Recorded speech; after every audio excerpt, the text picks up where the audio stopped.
Don't tell anyone, but I am the chosen one. Oh, well, bloody hell, just dropped me nuts.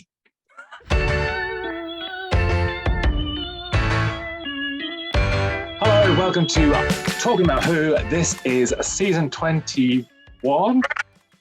Yeah, this is season 21, part 3 of 4. Don't forget, like, subscribe, notify, notification, things like that. Write things, write comments. Write along live if you're watching this live. Don't if we're not live, because you won't know. I'm Paul or P-Bal. I am joined by... Hello, it's James. And hello, it's Jason. Oh, well. He's laughing at his own name. It's incredible. Well, I'm laughing. I'm laughing because I am finding James's costume this week particularly funny. Don't take the Mickey out of Logar. Ooh, you'll be burnt. Oh, Ooh. Anyway, previously on the Talking About, we scored Frontiers as our rock bottom on 9 points. Ahead of that is Warriors of the Deep on 12.5, followed by The Awakening on 18.5, and our current leader on 21.5 is a Resurrection of the Daleks. Can all change though. We have got three to get through. 2 this week, 1 next week. Our first story is Planet of Fire. And you'll be pleased, dear viewer, you'll be pleased that I have been to the shelf. Hey! It's a lovely W.H. Allen hardback. I don't know why I had to drop the H from the second part of that. And look, Mark, oh no, it's not even going to show. Oh, there he is. Oh, there he is. There he is. Turlough's defaced my book. So, who has got an introduction, and does it start? The Doctor's enjoying the sun on a holiday island, but things are soon hotter than he bargained for. Ooh. I'm not sure that could be beaten. I was going to say, that sounds interesting. Just two more paragraphs to describe the plot of Planet of Fire. Go on, which one of you is going for it? Is it Johnny cosplay or Johnny no play? Oh, God, no, I will get us started on this. I can see Jason nodding away. Yes. It's because he had what you had on the back of that book. So this is true. It is actually. That is the exact opening I was going to go with, and now it's all been spoiled, and I can't use it. So I just wrote down Logar be praised. There's a lot going on here as we pop to Lanzarote, say goodbye to Turlough, Chameleon, and maybe the Master as well. So it's a everybody's going away episode. So we just sadly said goodbye to Tegan, who, as we know from recent reviews, was moaning that she never got to go anywhere exotic apart from Amsterdam. And the minute she leaves, they pack everyone off and they're off to Lanzarote to do some recording. So yes, we are introduced to Peri for the first time in this story. She is with her stepdad. I'll come on to him shortly, I'm sure. Not the way you're nodding, Jason. Not like that. She is. There are definite perks to be had when they all go off to the seaside, isn't it? For a story. Oh well, I was going to say, oh, because it'll be racy, doesn't it? So you've got Turlough and his trunks. You've got Uncle Howard. But yes, so essentially what happens is Peri gets stranded on a boat, tries to swim to shore, and she gets rescued by Turlough. Amongst the things that she's got is as an artifact that is related to Turlough, and then sparks an adventure where they go off to Sarn to go and find out what's been happening, and have another run-in with a very small master. So yeah, that's where we're going with this one. And I'd completely forgotten about the chameleon. And there's Chameleon trying to almost take center stage in this story, and it's it's quite obvious why Chameleon's been locked in the broom cupboard for the last 3 or 4 or 5 stories. But they do try to utilize it by doing this sort of switch role between the Master and Howard. But it is, yeah, the prop itself is you know, and I know we talked about it. It was supposed to be in an episode. It got cut. You know, there was supposed to be a conversation in The Awakening. So this is the sort of final outing for that prop. But most of the filming takes place. It's either the Master or Uncle Howard who's the switch. Which is kind of, I think last time we discussed Chameleon, that's kind of how that terrible prop could have been made into. I mean, he looks good. I think it doesn't move, and it's very sort of limited, you know. But I think I like the look of Chameleon. But that's absolutely how they could have just had him in the stories. He could have just taken on the appearance of someone. I mean, even if it was like he took on the appearance of someone that they just met and stuck with it, sort of a bit like, I suppose, Lala as Romana Astra sort of just said, oh, I like this body, I'll pretend to be them for the next 3 stories or whatever. It does, you know, edited scene aside, people kind of like, oh, right, yeah, Chameleon from last year is still knocking about in the TARDIS maybe with half a dozen Cybermen from Earthshock. Let's see what we've got to do and just sort of bring him back to get rid of him. There's probably a few tractators still wandering around somewhere. You know, they probably got gathered in that story as well. I've erased the tractators from my mind. Oh, yes. No dribbling race memories there. Yeah, I'd forgotten quite how bad they were as well. I mean, it's terribly handy, I think, that San looks like Lanzarote. I think it's a remarkable coincidence. Somebody who shall be nameless mentioned that Fiona Cumming had got a holiday home on Lanzarote, and John and Gary were thinking of buying one too. And all of a sudden, there's a Doctor Who story set there. What are the chances? Oh, it's that annual holiday thing again, though, isn't it? But it's to be honest, when they do the big location stories like this, so Amsterdam, Spain, Lanzarote, almost the location becomes bigger than the story, and it's not. It shouldn't be. None of the scenes that were filmed, I think, on location in Lanzarote, whilst it's quite an alien-looking landscape, there's nothing that couldn't have been achieved by filming in the UK there, is there? Let's be honest. Would you plough out into the English Channel in a pair of Speedos? No. I've had a couple of racy nights down Barry Island, but that's another story. He was dressed as Perry.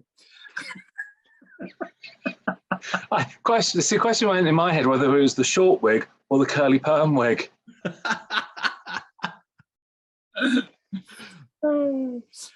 He said, well, what do we think of Perry then? Because she makes I mean, I'm going to be a total bitch here and say it's quite remarkable because that accent wavers all over the shop. So if anyone did believe implicitly that she was American, I do worry for you because there are a few points, especially in the early scenes, where she's a bit like that, Uncle Howard.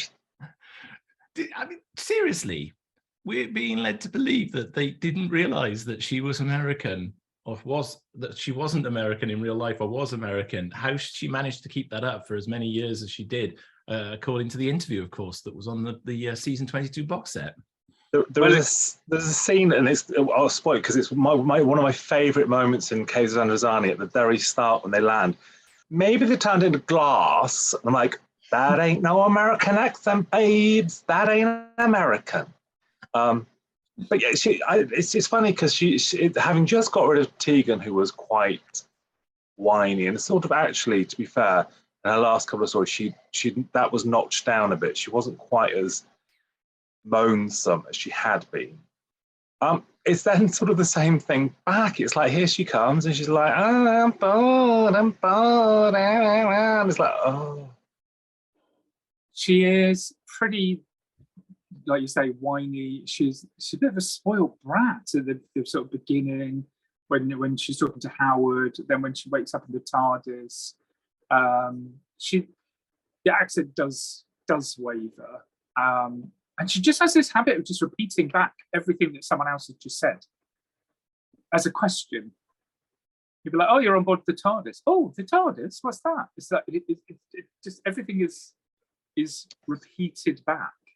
And in the nicest possible way. If you can't swim, why do you decide to swim to shore from a boat that you're marooned on? Because the whole point is that he's marooned her there because she can't swim. And she's thought, well, do you know what? I'll teach him. I'll drown. She just had very, very good eyesight, and she spotted Turlough in trunks on the beach. Using the TARDIS. Oh, he does. He sees her on the monitor, doesn't he? He sees her on the scanner and goes, oh, God, all right, then. I'll go and save her. He does a bit of zooming in on the monitor just to make sure, to find out what he's racing out to rescue. But it is most certainly, I think, one of the more memorable opening scenes for a companion. Would you all agree? Well, that's not her opening scene, though. Her opening scene is moaning on the jetty that she wants to go backpacking or something. Oh, I didn't remember that. How long ago since you watched this, Jason? About 4 days.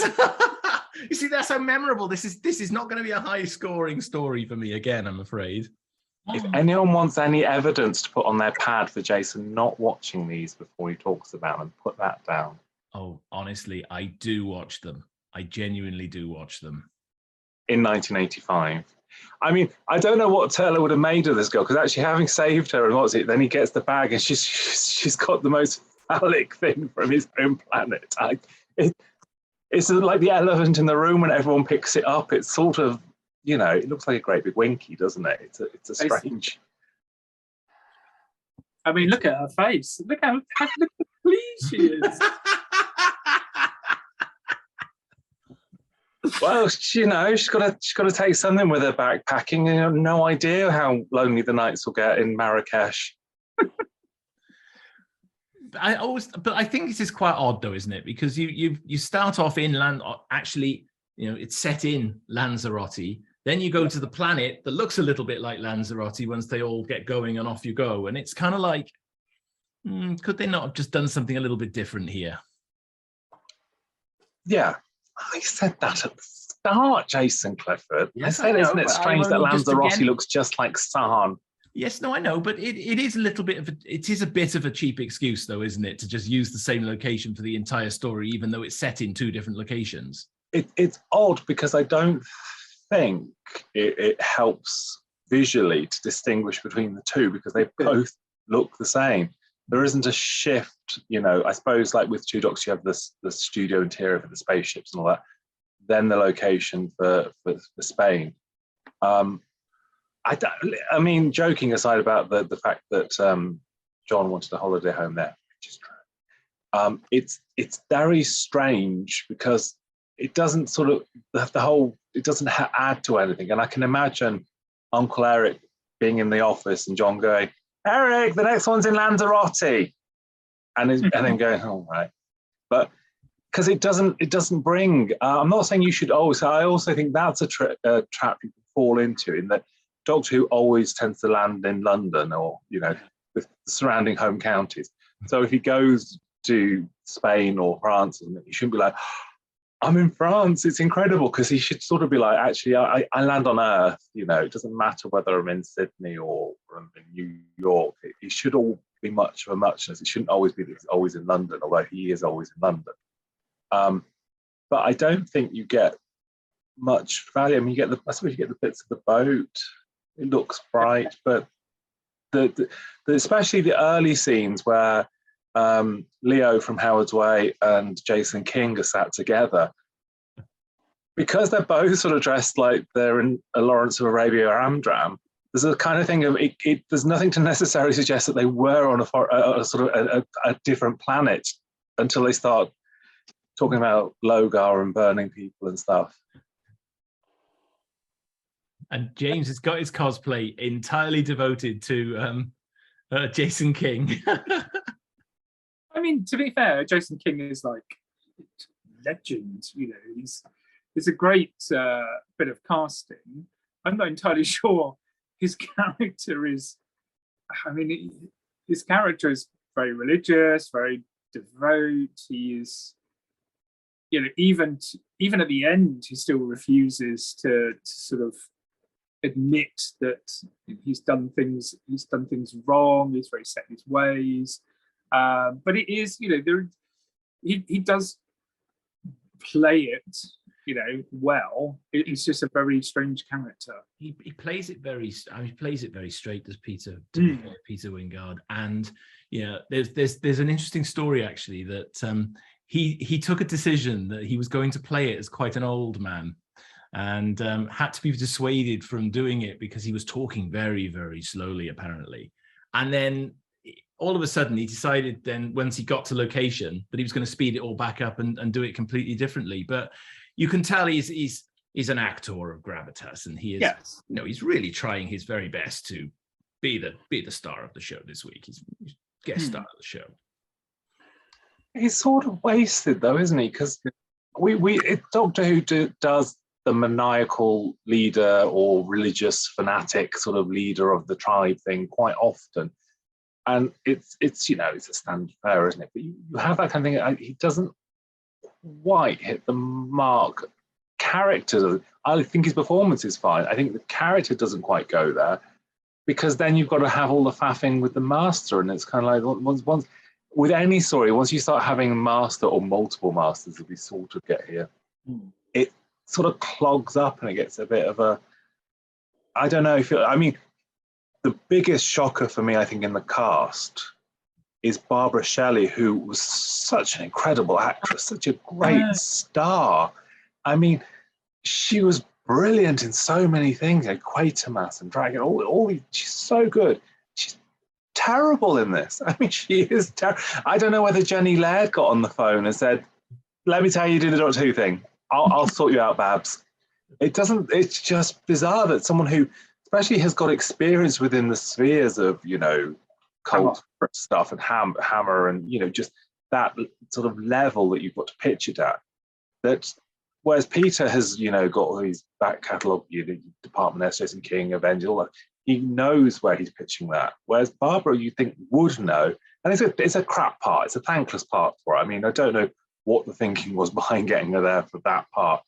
But God, she doesn't do a good turn on that at all. I think that's a little bit of what a lot of the characters on Sun suffer from in this story is they're all just on they're all a bit one level. There's nothing really that sets them out. There's no real sort of standout in there. You know, they all shuffle around, they all either go in the TARDIS or they're outside having, you know, half the planet falling on them, and it just doesn't, I don't know, it just seems very it does feel very Amdram actually in parts, some of the direction in this. I think the way I look at this is you could have had almost like a Philip Hinchcliffe type direction, which would have played to Barbara's strengths, you know, coming from Hammer Horror, would have also played to Jay. You could imagine like Jason King being sort of a Christopher Lee character, you know, sort of dark and foreboding, and because in the story he's prepared to let people burn to death for being heretics. You know, that he's quite prepared to send people into the flames because they, you know, don't agree with Logar or they don't respect the authority. But the sort of darkness of that, like you say, Jason, because it's very drab. It's like they just said, right, we've got a few characters.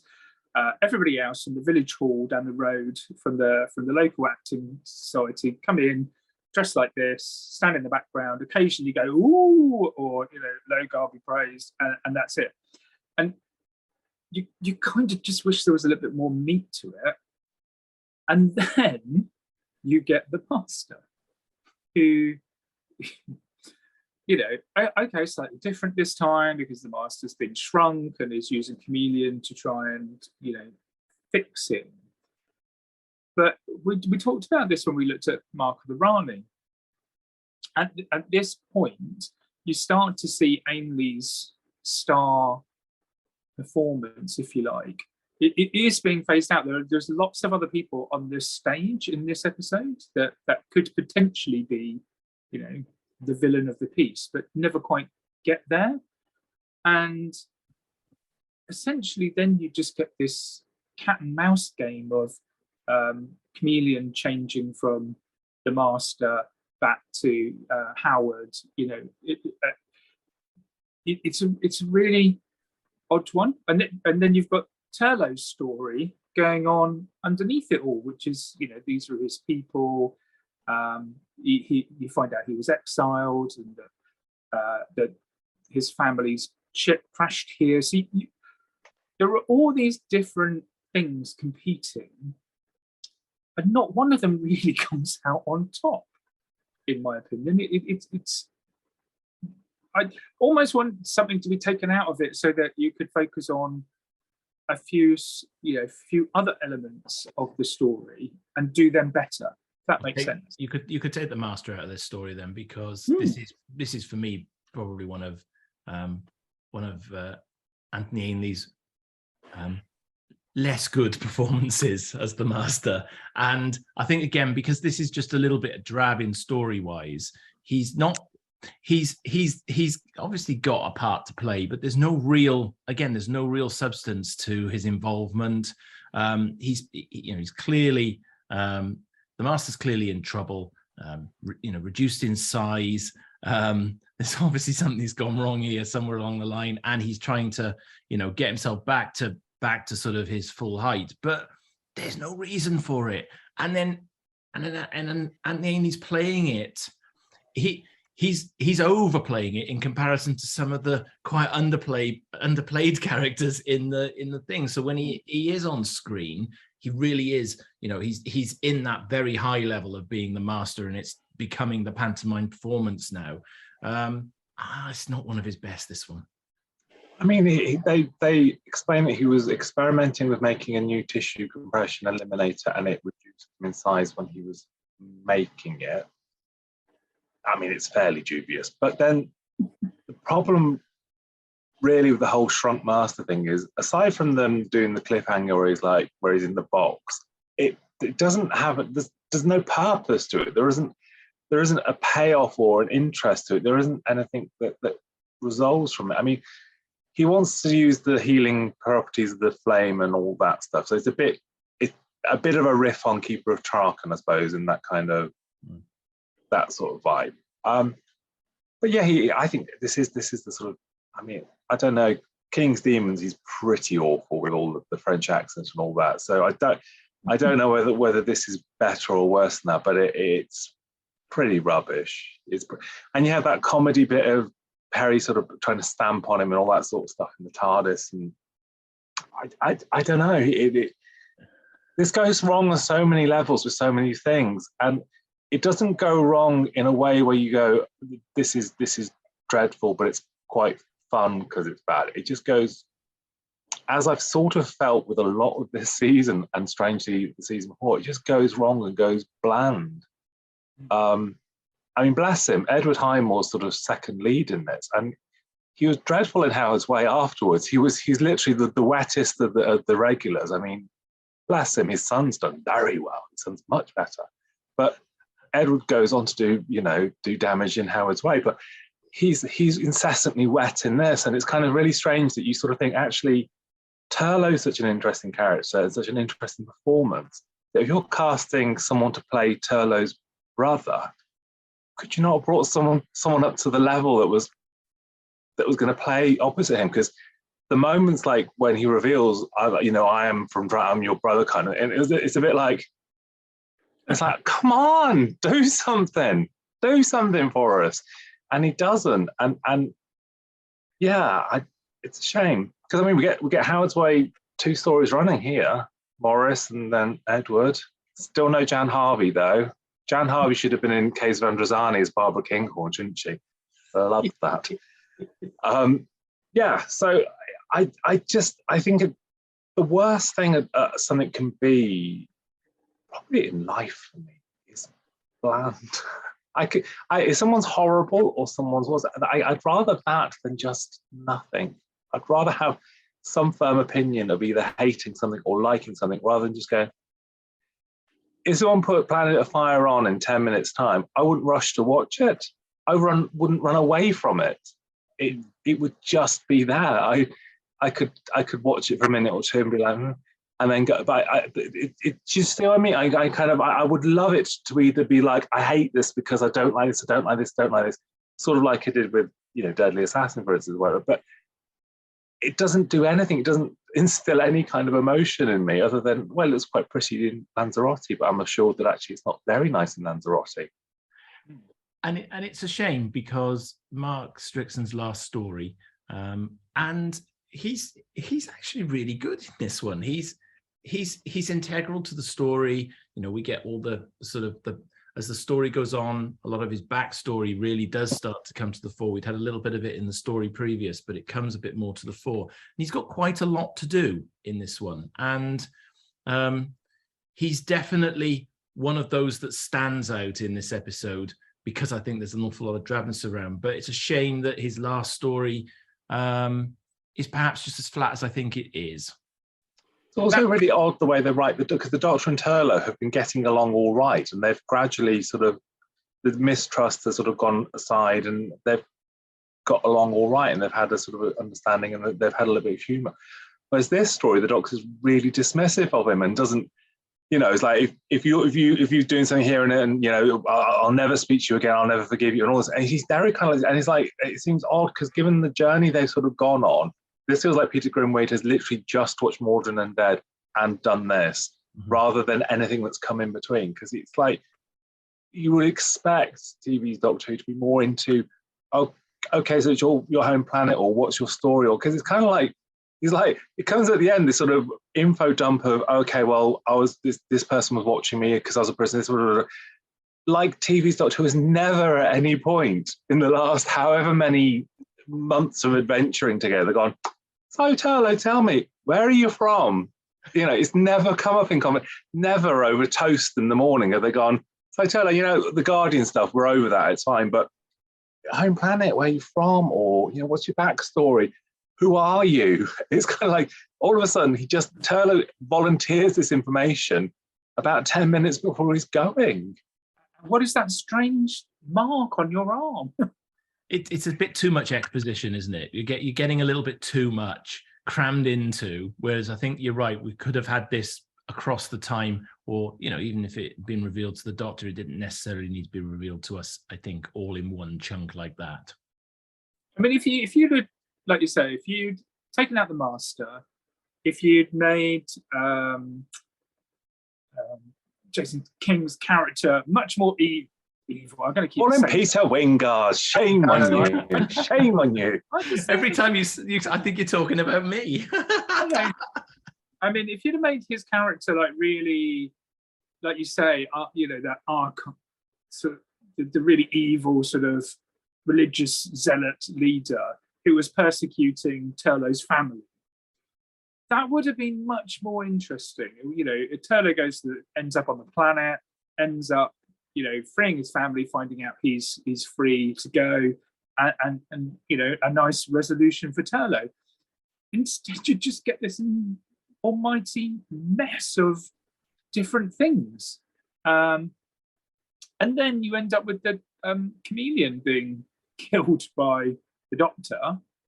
It's kind of like, okay, well, we know that the prop wasn't very good. We know that it was very rarely used, so let's just shrink it and get rid of it. It's, I don't know. I just don't feel that satisfied with any of the endings to the story or to the characters. It's just like, well, we're moving on. We're coming towards the end of the series. We know we've got a reset coming with the Doctor. We know we're losing companions. Let's just try and tie everything up in a bow. It's like Neighbours. Yeah, I think Neighbours did it better. I was going to say, we needed Susan Kennedy to sort of walk on and just go, and here is the ghost of Tegan. Just the weird thing is we get the chap from Time Slip turns up as the prison officer from Turlough's home planet, and Turlough doesn't even really seem that bothered to want to go home. It's a really odd it's a really odd exit. It's kind of like, I don't know what they're thinking here, because he sort of, they go, do you want to go? And he's kind of like, it's like, you're choosing to stop being, you know, the pluckiest citizen of Doctor Who and return home. But whereas, I don't know, even going, you know, say recently, look at Stephen becoming leader of the people and all that stuff, that's quite a heroic exit. And he's like, yeah, this is like, Turlough, you can go home now if you want to. And he's like, well, I suppose I could. And that's it. And then it has a sort of strangely standoffish goodbye with Doctor Who, and then says, oh, by the way, you got her now. and Doctor Who hasn't even really spoken to Peri throughout this. There's been no sort of bonding session where they've got to know each other and they've formed a relationship. It's a very much a sort of, well, she's here, just take her with you kind of thing. And it's like, oh, it's weird. It's so strangely written. And I mean, this gentleman wrote Time Flight. Can't forget that he wrote Time Flight. Yes. That's it. That says it all, doesn't it? I think unfortunately, and this is a great example, I think this story is a great example of it this season. And as you've already said, for the last, Doctor Who somewhere along this season and last sort of loses its way a little bit. And it's not the fault of Peter. It's not really the fault of some of the stories. I think this is coming from the top. I think there's clearly some troubles behind the scenes. And I've been on record as saying a number of times that I'm not entirely convinced Eric's tenureship in the script editing role was terribly successful for the series. And, you know, if you've got a very good Eric story, it was a good Eric story. But the last couple of seasons, Doctor Who's either really, really, really good or really, really, really bad. And anything in between it is quite low down. It's not even, you know, if you take an average Tom Baker season, the brilliance of brilliance, you'd have one off, and then you'd have pretty much everything at a good high-ish sort of level. You're not getting that high consistent level coming through these two seasons. You're getting quite a lot of low level stories. And I think that's probably one of the things that's wrong here, is that they're probably either not investing enough in getting good scripts in, or they're not investing enough in thinking about some of the plotting and some of the where they're going with some of the characters. You know, like you say, just introduce Peri. There's no peril. She's not with the Doctor for quite a bit in this, yet there she is off in the TARDIS. It just feels a little bit lost without a captain at the helm for me. I mean, poor Peri's uncle, stepfather, and mum. Well, they do nothing. They'll have to wait for the Blu-ray collection to find out what happened to her, won't they? I mean, there's no. I mean, that's quite a dark thing in some ways, isn't it? That Peri's literally abducted and never seen again for them. I mean, as far as he knows, presumably because Turlough saves her from drowning, but when Howard goes back to the ship and she's not there, they must have just assumed that Peri died. They must have just assumed she drowned. Because there's no, what's it, is there? The last time Howard says, he says, I'll come back, I'll see you later, and waves her off, and she's going at him. That's the last time and then comes back. They must assume she drowned. That's dark. Doctor Who left the kind of, you know, I don't know. I think some people do like the Davison era, and people like eras and stuff like that. And I know there's some people who really love season 18 of Tom Baker, and it's what you take from it or what you don't take from it. So I just think this has sort of made me realise doing this run, whereas if someone had said to me, you know, do you have specific eras of Doctor Who you like? I'm like, no, I like the classic. I like, you know, I think this has sort of made me realise that there's quite the swathes 80s stuff where I'm like, this is not very good. And if I were Michael Grade, I'd be canning it. This is Doctor Who's beige era. It really is. And I think, again, pre-doing these runs, if someone had said, oh, you know, I would have sort of said, oh, Colin's first season probably isn't as good as the last two Davison seasons. It's completely the wrong way around. I would watch the Colin season, even Trial with all its problems and issues. I watched both of those over all three of the Davison era because it's, whilst the show's uncertain of quite where it's at, it's more engaging for it somehow. It's too comfortable, I think, in its own continuity at this point, and it's happy just to trudge up an old monster or an old villain and just patter along. Yeah, and we saw that with season 20, where they would just all the throwbacks, the callbacks to previous sort of eras. It never landed well. It never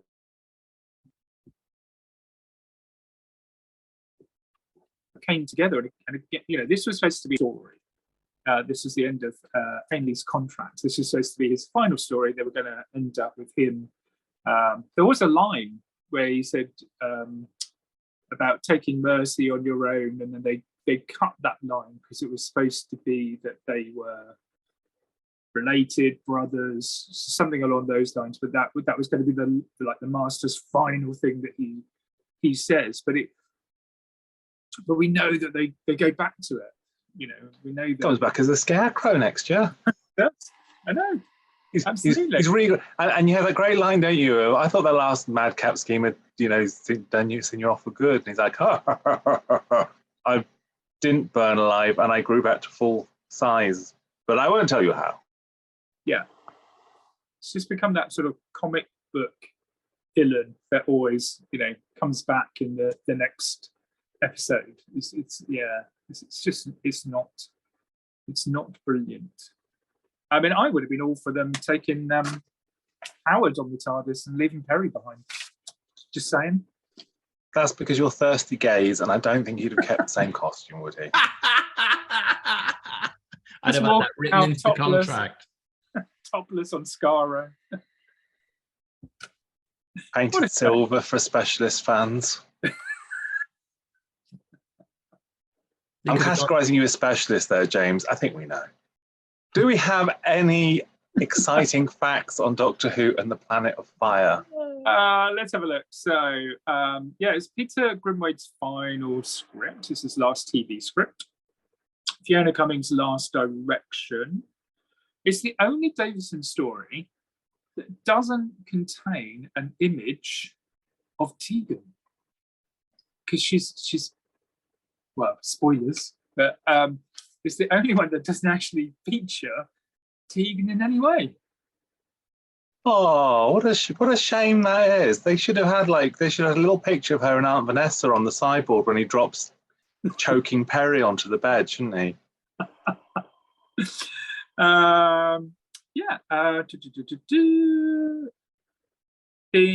was going to be more religion to it, but Eric actually watered down the religious sort of zealotry of Peter Wingard. So you got it right that time. He actually took some of that out because he thought it would be a bit too full on. There is a great story that the scene where Perry is drowning, a German tourist actually thought she was drowning, and so ran into the sea to try and rescue her. And they said, obviously, no, we're filming, thank you very much. And then later on was so annoyed when they were filming one of the beach sequences, ran across the shot because they were so annoyed that they were told off for trying to save her in the first place. But yeah, that's it. That's how convincing that performance was. Even tourists thought she was drowning. So let's have some scores then for Doctor Who and the Planet of Fire. Okay, I'll make a start on this one then. Well, as you can tell by the comments as we've come through this, not even 2 weeks in the sun in Lanzarote is going to bring a high score for this story, I'm afraid. I think if I was to sum it up, as I think I've said a couple of times during the review, it's bland. And it struggles to get up the gears, really, as a Doctor Who story. It's got some really good ideas in there, but they're just not really that well realised. Bringing back the Master quite so soon, I know it was inevitable that we were going to get the Master every year, but it could have been a story that didn't have the Master in it, probably would have benefited probably for that reason. I'm quite glad that they addressed the chameleon prop and got rid of chameleon as we went through this. But you can tell it's coming to the end of Peter's era now, and things aren't quite right. And this isn't the best example of a Peter Davison story sitting out there. There are a couple of good guest turns. We've talked about Peter, and he's trying desperately to lift the piece, but it's just not there. Obviously, it introduces Peri as a new companion for us, so that's got to be a plus in there somewhere, I'm sure. So, all things being equal, it's quite bland. It's quite beige, and therefore my score will reflect that, and it's 5. Bland and beige gets a 5 from Jason. Clifford, not King. No, he's Jason Queen, not King. I warned you, you'd get burnt. It goes to something that Jason is camper than Wingard.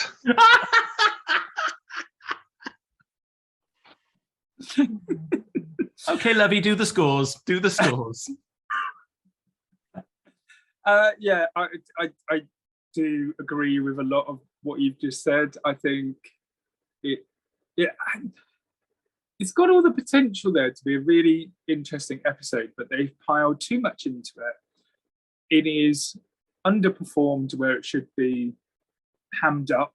It is hammed up when it should be underperformed. The Master really doesn't need to be in this story at all. And it probably would have, a focus on Turlough and his exit story would have been a lot better than, a tiny Master running around for laughs. So I again, it's not the worst story this season. It is very much wallpaper paste, though. It is very bland, and I actually gave it 4.5.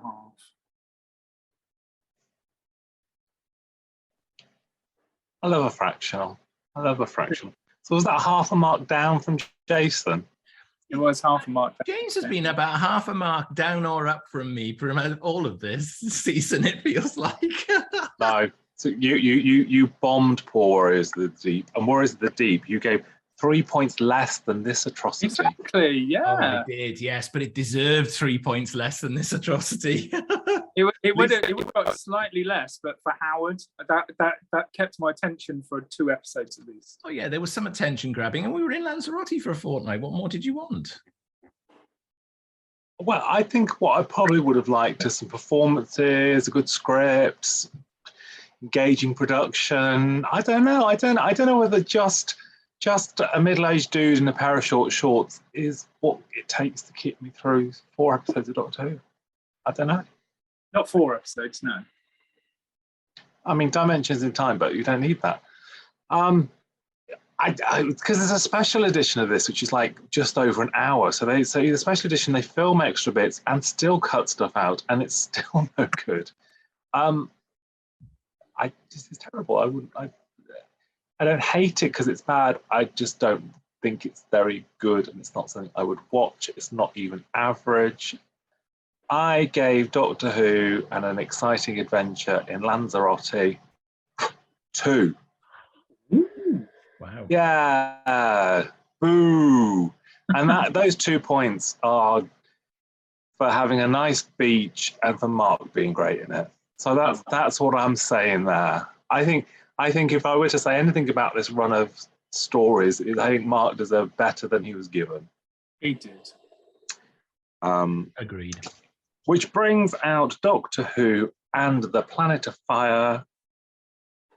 11.5. I keep expecting you to sing when you say that. Fire. Oh, okay. Can't afford the copyright on it. And I don't sing live, so if I got a pre-record and I could just hit the button, I'd be like, maybe just I sing live. Anyway, next story is The Caves of Androzani. Which, hang on, was it two hardbacks? Two? 2. I Oh. mean, they're not in the mintiest condition. What I love about this cover, dear viewer, if you can I angle that in there, is Charizard going, oh.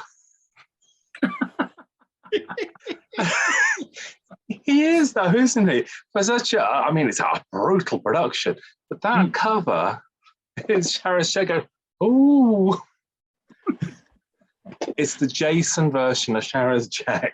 Yes, because he's certainly not like that in the program at all.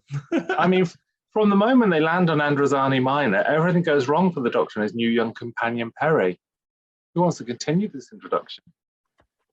I'll have a go at this one, but I'm not going to read it off the back of the W.H. Allen publication. Quite jealous you've got 2 of those, by the way. I'll sell you one, 50 quid. They're a bit dog-eared though. I want mint for 50. Jason, you're a bit dog-eared. You've got to take what you're given. True, at this age, I suppose I have to. Change, my dear, and it seems not a moment too soon.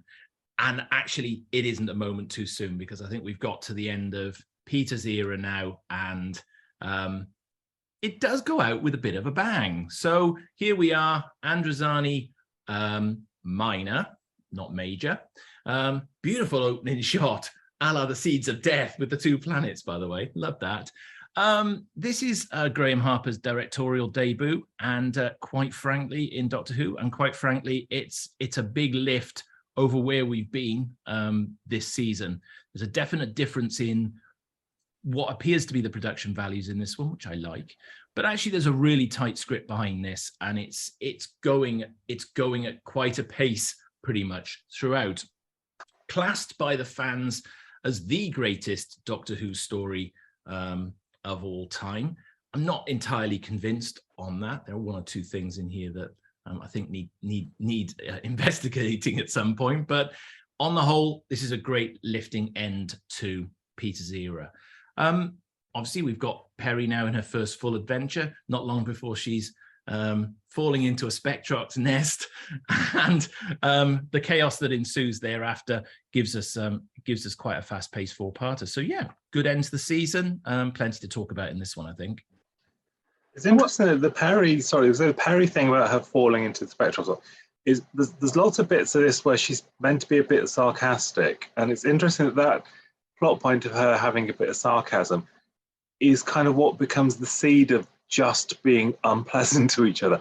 So rather than having a kind of dry wit to react to the environment, that is what then becomes and it grows. You see some of it in this one where it looks like sarcasm is like a strong point, but you see that then becomes what grows as the character's sort of defining thing, rather than it being jovial sarcasm, which is it's a hard character trait to pull off. I'm not going to say it's an easy thing, but that then does get into that kind of thing of Doctor Who going, oh, well, she's being snidey, I don't like her, and that sets things on a bad course. And the future dictates that that'll become a big thing to come. That'll be pretty much every opening scene of Colin's first season of moaning about something in the TARDIS and being sarcastic. I think it's interesting you mentioned Graham Harper, who we know will go on to do great things. This is his first story, but we've been talking about the sort of quality of the stories, particularly in 20 and then going into 21. And here we've got what's his name, Robert Holmes coming back. So this is the first time that JNT for ages as sort of, because he last did something in 1978, 79 was his last Power story. of Kroll was his last story, and people wonder why they weren't pulling to get Robert back. But I think with this story it shows, I think, you get someone back who, okay, Power of Kroll's not necessarily the best. And can I just remind you of the Crotons as well, please? Space Pirates, Mysterious Planet. You see, Robert Holmes has this mystique of being one of the best writers ever on Doctor Who, but he has written his fair share of 1 or 2 are not quite on the par there. He has, but you can tell the difference between this story and the previous one, for example. But a lot of that could be put down to the direction on this, because the whole thing is shot in a completely different way. You've got steady cams, you've got, you've got reactions, you've got the way it's done. It's not in Lanzarote to start with, and this is a quarry in the middle of nowhere and some studio, and they get as good a result out of this, if not a better result out of this, than they did out of the previous story. I think they got a better result out of this than the previous story. I just think that it's if you look at the last couple of stories, this is like watching a completely different season. This is the writing, the direction, even the guest cast, their performances. We've just been talking about the previous story where everything was dull. Here you've got everything dialed up. I mean, Sheriff Jack's character is just, one of the standout villains, even though he's just in one story, is one that you remember for, lots of reasons, not just the look, but just, how quite evil he is. And the sort of, just the way he portrays him. And I just think that this is what's been lacking in a lot of the other stories, is something where you can go, I really like that performance, or I really like the direction. And you're right, it's in the studio.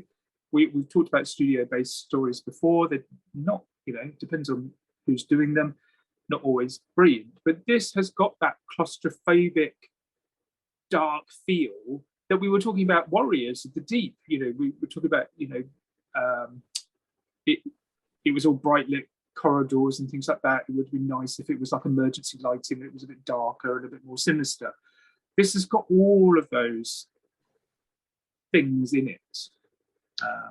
But Graham was a new breed of director. He was down on the studio floor. He was in the shots. He was making the shots. He was with the actors, and that's his energy, and that's it.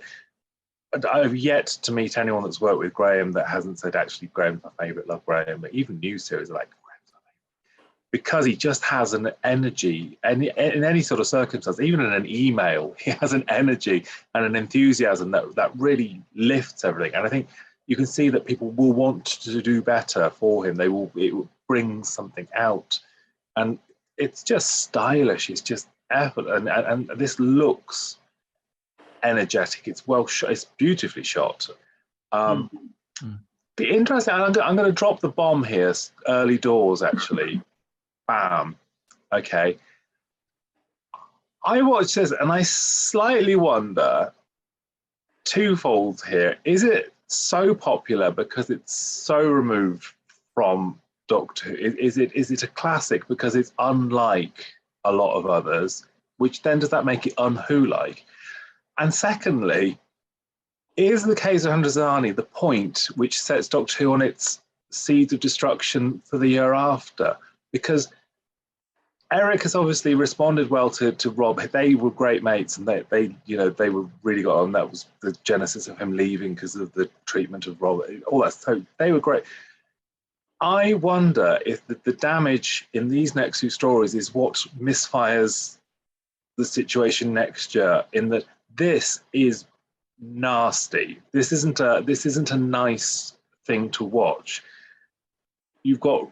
Robert's got he has got a propensity for the violent and the dark and the brutal. I mean, Deadly Assassin, Weng Chai, he delights in the gore and the bad without someone reining him in. Well, Uncle Eric loves the gore. Resurrection of the Daleks is a complete bloodbath. So nobody in this situation here is going, okay, so everyone's getting machine gunned down. You're asking someone to crunch a suicide pill. You're threatening to cut someone's throat. You're pushing someone down a lift shaft. You're drug addicted. There's a lot of very nasty things and images in this, which then I think becomes the standard for the next year. People talk about season 22 being a very violent watch. This, I think, is the genesis of that. So you have the violence and the darkness in this, and the strange dysfunctional relationship between Doctor Who and Peri that comes in the next story, and they marry them together and package it off for the next season. And I think that's where this is sort of, whilst I know people applaud Caves of Androzani as being the pinnacle of Doctor Who, and a lot of people do have it as the favourite all time, as Jason said, I wonder if this is possibly the genesis of the show's destruction in the 80s. You're right. It is a very marked tonal shift, and it is, even if you look at the two episodes, it's sandwiched between. It's just so different, so much darker, so much more sinister, so much more violent, like you say. And this would have fitted into season 22. It would have fitted in, you could imagine Colin in this story. There's not many stories where you can really think about the Doctors being swapped in and out, but you could imagine this being a season 22 because it would have fitted in with some of the other stories. Not that and we recently talked about the behind the sofa discussion around the violence. It's not the Doctor that's violent, it's the situation around him that's violent. In this, though, you get Davison actually stepping up a gear, the bit where he's flying the ship and he's going to force it to crash to save Perry. You suddenly find Davison, his Doctor, becoming much more in control. I would say that this is the best Davison performance out of all of them for me. His speech where he says, I got her into this and I'm determined to save her.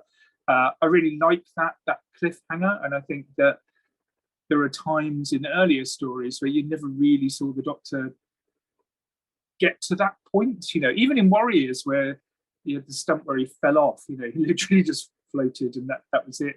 There wasn't much of a backbone to him until this episode. But then it really comes to light because everything around him is so dark and so violent. If he was the same Doctor as he was in Castrovalva, he probably would have been gunned down at the first scene. So it lifts everything in this story, and I do. Your point is very valid. I think people must have watched this and gone, "Oh, did you see Doctor Who last night? Oh, yeah, it's great." Really sort of tense and dramatic. And they've taken those elements and fed them into season 22. And maybe not for the right reason. I mean, particularly because if you look at, like I've already said a couple of times, you look at the pacing in this season, and there's quite a lot of it that is quite bland. I mean, they try really hard in Warriors of the Deep to make it dark and dreary. Then it's all just a little bit flat. Resurrection comes along and they're gunning people down from the get-go in that. So the violence level spikes in that. It spikes again in this, drops again, spikes again. And you're right. I think you've hit the nail on the head, P-Bal. I think genuinely they're looking at this and thinking, well, actually, the ones that people are remembering, the ones that are becoming the talked about stories are the ones that actually do have a high content of violence in them. Or the themes are a little bit more adult, because when you compare this to what comes next after this, and we won't spoil that because we'll talk about that in the next installment, but you couldn't be more poles apart in your Doctor Who. And let's take the story before. The blandness of that is akin to what has gone for pretty much the last season and a half. So they might have been looking for the next big thing that was going to help lift the series. And you're right, it lifted it towards the point where it was accused of being too violent, if you like. And that could have been, as you said, it led to its ultimate cancellation possibly. But yeah, you can see a definite trend, I think, as you come through this season, and it introduces themes for the next season that I think are a little bit unpleasant at times. I think I would agree with James that this is Davison's best performance, but I think I would disagree that this is a different Doctor to Castrovalva. I think this is very much the same Doctor. But the difference with Caves of Androzani, it's one of the reasons I sort of don't like it in essence, is that Doctor Who's very pure, and he's the same pure sort of innocent sort of character in some ways that he is throughout. But he's a constant victim of circumstance in this and of unpleasant people. He's every situation and every setup with this, not dissimilar in some ways to Revelation of the Daleks. And you can see that the influence that Eric's taken from Robert. But Doctor Who, from the very moment he lands, he's very optimistic and woohoo, let's have an investigation on this planet, which is very much in keeping with how he's always been. From the second you get to Sharaz Jek backslapping him, or him getting dragged through the mud, or the stots and that, all of a sudden, Doctor Who, who's usually got the authority in these situations, is a relentless victim in this. He's a permanent victim, and to the point where his only end endeavor is knowing that he's about to die, and the only thing he can have any control over is saving Peri. That is the only thing he has any control over in this story. He doesn't actually facilitate any of the other stuff. He doesn't bring John Normanton's character down. He doesn't bring Sharaz. He is just a relentless victim of other people's unpleasant reactions to each other. And I'm not a hippie, I'm a depressive. And I find watching shows where people who are relentlessly unpleasant obviously either come off well or get their comeuppance in an unpleasant way, I find it slightly damaging to me to watch. I'm not sitting here watching Magic Roundabout every week, but there is something about this that's relentlessly unhappy for Doctor. And I agree that cliffhanger, episode 3's cliffhanger, is one of the greatest Doctor Who cliffhangers. That where you can see you're not going to let me stop you now, crash, zoom, bam. But it's in some ways it's a really sort of sad, slow end to the Doctor, because he never has any authority or any control in this. He's absolutely a victim up until the moment where he falls back. And even in his regeneration, he's upstaged by Nicola Bryant's boobs hanging over him. I mean, I love Graham as the director, but his framing there was a little bit awkward. He could have swung that around a little bit. But yeah, no, joking aside, I find it difficult because Doctor Who, and that was Tom's thing, wasn't it, about Logopolis? He wanted to be up on one arm because he felt it should be a heroic exit and he shouldn't be laid, and he did obviously lay back flat in it, but Doctor Who acts as a hero in this because he sacrifices himself to save Peri, but throughout it, he's just a victim, and he's the good guy, and he's just a victim of bad guys doing things without hope. And I find that a difficult watch. Yeah, there is another interesting. One of my facts is that in the Tom Baker regeneration story, it comes up in the credits, the Doctor, Tom Baker, and then introducing the Doctor, Peter Davison. He gets second billing. And he actually gets second billing at the end of this because Colin speaks at the beginning. It says, "Change, my dear." So it comes up with the Doctor, Colin Baker, and then he comes up second. So he gets second billing even in his last episode, which I think quite sums up what you just said about the fact that he's not in control over anything that happens. It's quite a sad demise to him that he is literally just swept up in everything that's going on.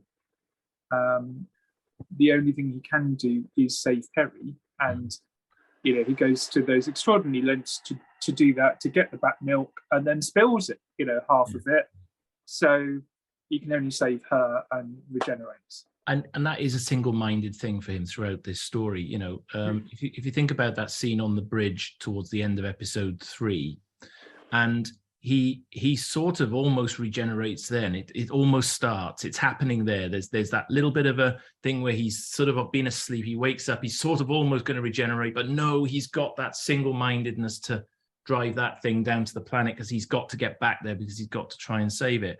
It is a really strong performance from Peter. There's no question of it. I think everyone in the cast, though, gives remarkable performances. Christopher Gable is incredible, especially given the mask and stuff.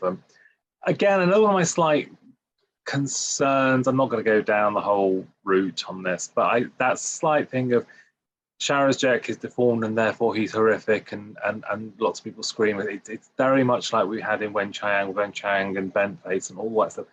It feels slightly, probably it's a modern sensibility that's just how we are now. I find it slightly uncomfortable that Perry as well is like, oh God, he's deformed, he's horrible. Whereas actually, Charis hasn't really shown anything but kindness towards Perry. So it's difficult that I suppose it's the Phantom of the Opera thing, and that's what you're permanently rifting on. But But anyway, Chris gave incredible performance. I love Martin Cochran, Ray Holder, Morris Rose, Barbara Kinghorn. I love Barbara Kinghorn's, boots up on the desk. It's such a beautiful kind of U-turn, because it's one of those parts where usually in Doctor Who it's the slightly thankless thing of she's the secretary and she's done it, but it's the fact that actually she's the one who's been noting it all down and she's ready for the coup, and it's like that's a lovely piece of writing, a lovely piece of performance.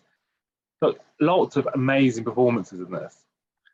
There's only the sorry, Jason. I was going to say there's that one scene as well with Charis Jack and Perry where she is recoiling from the horror of his face, and he's sort of clambering. The camera's really low down. He's clambering around on the floor underneath the table, and it's just the whole scene is just played so beautifully well. And it is a sign of the talent that was on show in this story. Because everybody, again, I think we said this at the beginning, Graham Harper's energy, there's an energy in this in all of these performances, and they've managed to pull a really good, strong cast together. And everyone is giving good performances across the piece. I mean, Robert Glenister even does a nice distinction between the real him and the android him. It's very subtly done, but it's very well done. I mean, that final scene when pretty much everyone's dead, aren't they? At the end, there's that sort of final fight sequence, and I think there's only, if you count the Doctor dying and regenerating, there's only Perry and Barbara Kinghorn that they're alive at the end of the episode. Everybody else is slaughtered. But there's that moment where Charis Jack's been shot, and the android just holds him in place. He says, "Hold me," and he's just frozen to the spot with his arms out, and he just falls into his arms. It's really quite macabre. This sort of android is just standing there waiting for instructions, but his master's dead in his arms. It's a really dark, horrible ending as well. And it's all wonderfully underpinned as well, I think, by Roger Lim's music in this all the way through. I think because we don't often discuss the incidentals, but I think Rogers is really good in this, and the bits in the TARDIS where the Doctor realizes he's dying, you get the gothic sort of the choral sound, don't you? This is the end. So I think Rogers' music's incredible for this. I mean, the regeneration itself, it is a good lead up. I mean, it's a bit like a companion leaving, but it's sort of slightly bigger, I guess, in his Doctor's regenerating. But it's like, Logobus, he just drops, he just lets go, doesn't he? And he drops, and it's kind of like that. Whereas this, he has ruined himself, hasn't he? He's pushed himself to the limit, and he is dying, and it feels that last run across the sand to the TARDIS and all that stuff, and the mud going up and all that. It does really work as a regeneration. And then we get the weird bit for me, the companion spinning head things. You can't really hear what all of them say. What's Chameleon's really lost in the mix, isn't he? He's definitely the Mrs. Beckham of the mix there, isn't he? It's like, what's he saying? And then you get old Ainley going, "Die, Doctor, die," in his proper panto voice. Yeah. Least said. But no, it is nice. I remember when we used to go to the exhibitions, they used to have all the regeneration scenes on a permanent loop going round. Watch magically as they came round. The Magma Creature. Yeah. It's almost akin, but not quite as bad as the Merca. But again, I remember seeing the Magma Creature in the exhibition in the dark with the right light, and it actually looked a little bit scary. And there's no danger of it in this. It does have a little bit of a waddle, doesn't it? And you can see that they use it sparingly because it hasn't quite paid off in the way they were hoping. Oh. Still no action figure of the Magma Creature, is there? No. Plenty of time yet. Wait for the character options version with Shower's Jet and the Magma Creature. So, do you have any exotic facts on Doctor Who and the Caves of Androzani? I do, yes. So, as we've been talking about, Christopher Gable obviously played Shower's Jet.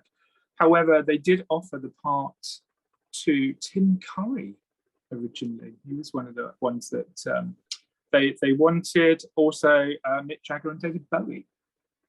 I love the thing because they must be sat there in the office and they pull out the punchy names, and the thought that either Mick or David were ever going to spend a month at Television Centre doing the Caves of Androzani is just amazing. David Bowie turned it down because he was touring and he couldn't make the time commitment. Yes, that's one of those. And if you say, okay, well, how about next year? How about you come back and do Mark of the Rhine? Like, yeah, I'm not sure. Check nearer the time. You've all had those. Like that to be a location.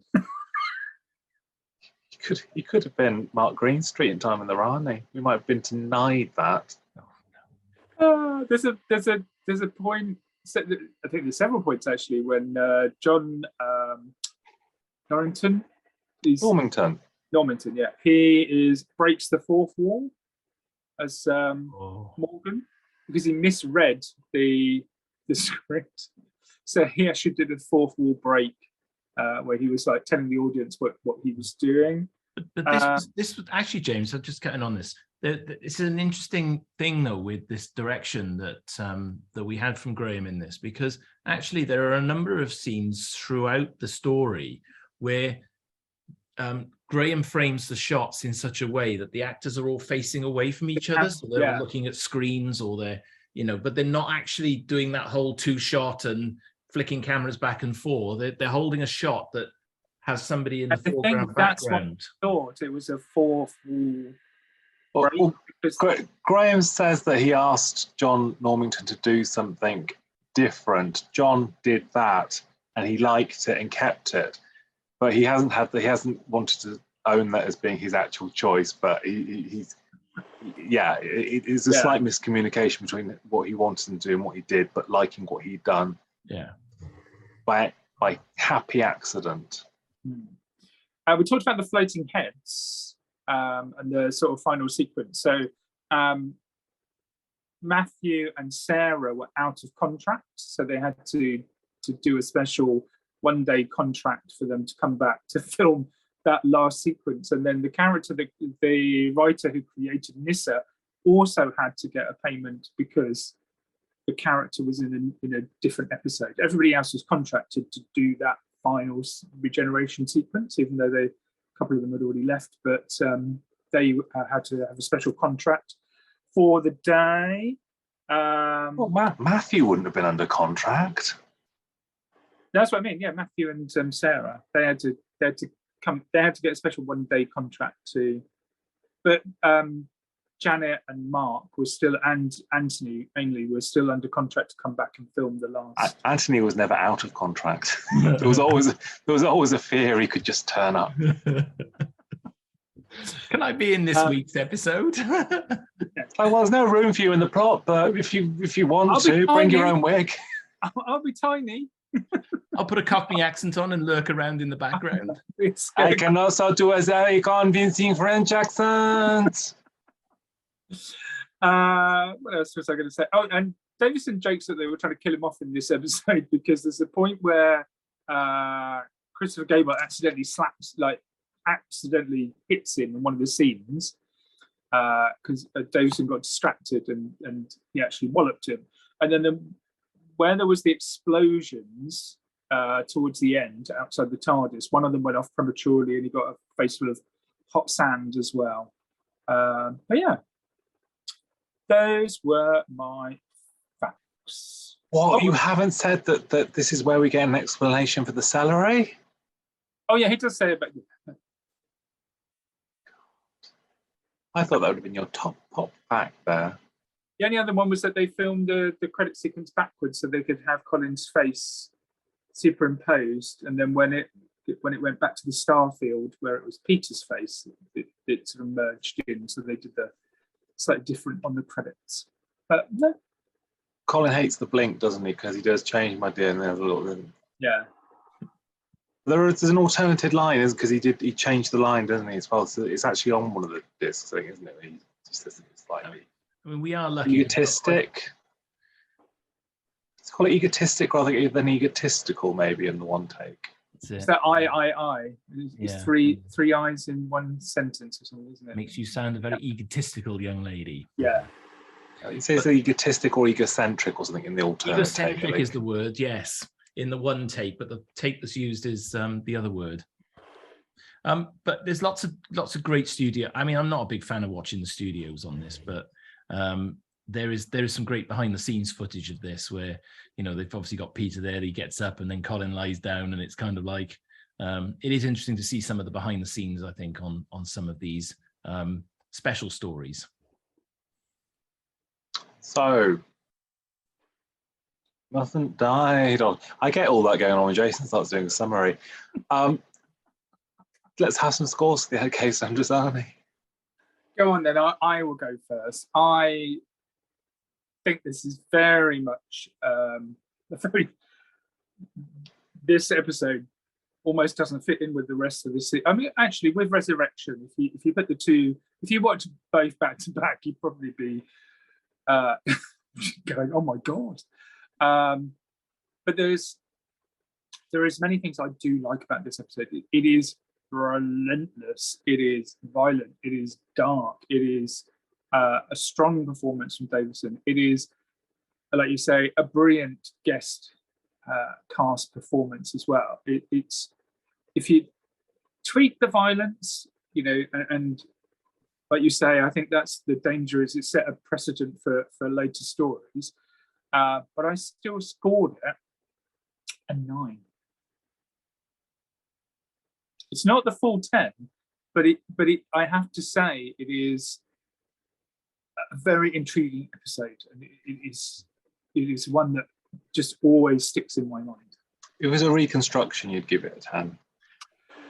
If I had them and 12 episodes. If I had them halfway through, then it would get a 10, but you know, not quite. I know why, because it hasn't got a cutaway. It hasn't got Howard in shorts. What? Honestly, I'm going to have to have half an hour of not judging people in a minute. Jason. Thank you. Is it one of the greatest Doctor Who stories of all time? It's certainly up there. I wouldn't say it's my all-time favorite, but it certainly packs a punch and delivers on a number of levels without question. You've got, I'm actually looking at them for once and they are pulling faces at me. Isn't that wonderful? Looking away from it, I'm just going to say this, it packs a punch, as I said. You've got an absolutely outstanding performance from Peter. Superb guest cast in this one that I think raised their game alongside the energy that's provided by Graham Harper's direction, which I think is a real breath of fresh air for the series. No more 2 shots, no more static, typically 4 camera setups. He's got Steadicam out and he's making the best use out of it. We even get an alien landscape that looks pretty good and doesn't need to go to Lanzarote. Lots and lots and lots of positives about this one. And I'm not going to be a bit measly like James. I'm going in there and I'm going to give it a big fat 10. You started off by saying, oh, it's, you know, people say it's a classic, and, you know, I thought you were going to start. Yeah, because let's be honest, he said people say it's a classic, but I think there are a few things wrong with it, is what he said at the top of this video. And I did. And you know what? With all of the things that we talked about, and with all of the things that I think are very strong about this, I am giving it a 10 because it absolutely deserves one. Is it the perfect package? Possibly not. There are one or two things like the Magma Is it Monster, perfect? Isn't 10 out of 10 perfection? Yeah, but I am not going to mark the story down on the back of the Magma Monster. I am not going to do it because there's so much else that's good about this story that I think it does deserve a good 10. So it's in there. I'm giving it a 10, and I am quite unashamed in that. He is unanimous in that. I mean that's controversial, giving a story voted Doctor Who's most popular of all time a 10. I don't know you can get trolled online for that. I hope I do. Bring it on, folks. You can tell when he's not listening to what you say. You can literally tell, folks. Yeah, it's interesting, isn't it? Because this could go one of two ways, couldn't it? This could be a Genesis moment, couldn't it? Could. Not the terrible pop group with Phil Collins. Not that Genesis. Sorry if you like Genesis. The Which pop one? group. Oh, The pop group. I'm not sorry if you like the TV version. I explained that the TV version is actually very good. It's just not something that I like. Which is where it comes on this. It's actually interesting because it's very uncomfortable watching. It's not very Doctor Who. I've berated these things. What I think Doctor Who should be about hope. I guess in the end, hope is sort of what wins, isn't it? Because it's the Doctor Who's love and sacrifice for Peri that's the triumph. Even if he's going to try and kill her next week, it's spoilers. So yeah. Is Caves of Androzani something that I would put on in an hour's time? No, I actually wouldn't. Not because I don't like it. It's not a comfortable viewing. But then things don't have to always be comfortable viewing. I'm almost on a Jason level of summation here, but I just make more sense. But I think it's that thing. Actually, I like a lot of it. I don't think Doctor Who's place, I don't know whether slightly paraphrasing Tom here, is to be too violent. I think he can be theatrically violent and all that stuff. But I think when you get to like characters are going, that's a bit like Roy Holder and Maurice Rose, when they're on the cliff and he's got the knife to his throat and he's like, swallow the tablet, all that stuff is something that I don't think is Doctor Who. I don't like that. That's somewhere else. I don't think that's a place. I don't like that. But it's all done really well. It's all done with conviction. There isn't a bad performance. I don't even get upset by the Magma Creature. It's not something that I'm not worried by the Magma Creature. So I did waver on my score with this. And I've come in on a 9. Ooh. That's good. Well, yes, it is good. That's more than the last 3. That's the last 3 serials combined on my scores.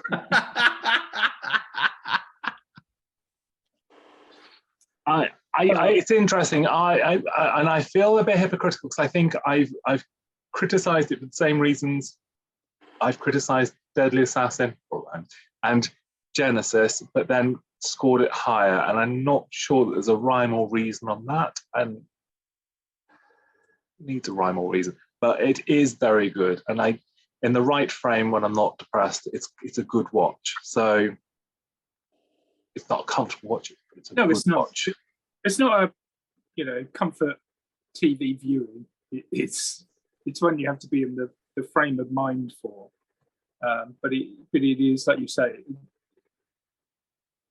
the way that it has been made, it is very, very good.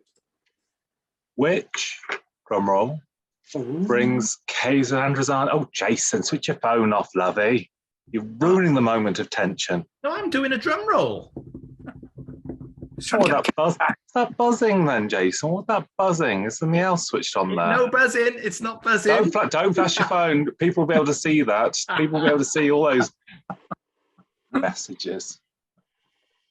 Anyway, Lee said, that brings Caves of Androzani out on 28. Wow. Which is my playing age. So what a coincidence that is, folks. Which means we have a new season leader. Whoa! So Caves of Androzani is our current leader, but this isn't the end, folks. It's far from being all over. We have got one more part for season 21 next week. So don't forget to write, like, share, explore. Tell us things. Tell us facts. Tell us better facts than James. Anything. Thank you, gentlemen. Thank you. Thank you very much. And pleasure as always. We take the tea towel back to the kitchen now and do the washing up. A bit like a Dowser on Safari. Is the tash reusable? No, it's gone. It's gone. Gone. It's gone. It's gone. He's regenerating before our eyes. It's going to go back on wonky like Nick Courtney's, isn't it now? He'll have an eye patch on before we know it.